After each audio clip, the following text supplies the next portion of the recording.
Welcome, dear students. I'm your teacher from Oxford Islamic Scientific School. Welcome in computer class. Today is our lecture number 2 of chapter number 6 Boolean Algebra. आज हम Boolean Algebra में use होने वाली कुछ terms के बारे में पढ़ेंगे, जिनमें कांस्टेंट, वेरिएबल और ट्रुथ टेबल के बारे में हम आज पढ़ेंगे. Constant, binary values 0 and 1 used in Boolean algebra are known as Boolean constant. Boolean expression में 0 और 1 जब ऐसा constant यूज होंगे तो वो Boolean constant कहलाएंगे. Logical expression में 0 और 1 जो है वो एज अ constant कहलाएंगे.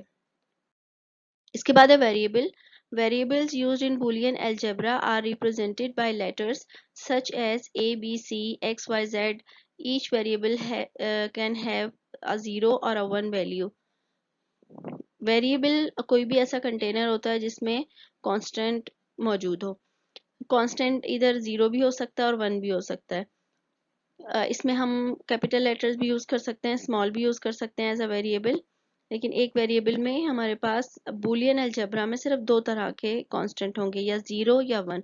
नॉर्मल अलजेब्रा की बात करें तो बहुत सारे कांस्टेंट हो सकते हैं, लेकिन बूलियन अलजेब्रा में सिर्फ 0 या 1, इसके अलावा कोई और वैल्यूज नहीं होगी.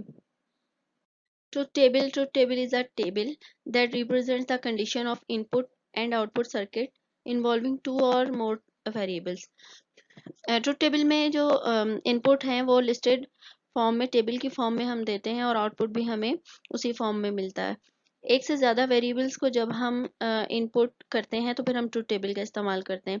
इन binary system there are 2 raise to power n numbers of combination. इसके जो कॉम्बिनेशन है वो 2 raise to power n formula की बेस पे बनते हैं, where n is the number of variable being used. एक एक्सप्रेशन में अगर 3 वेरिएबल्स यूज हो रहे हैं तो 2 raise to power 3 is equal to 8, यानी कि उसके कॉम्बिनेशन जो है वो 8 बनेंगे.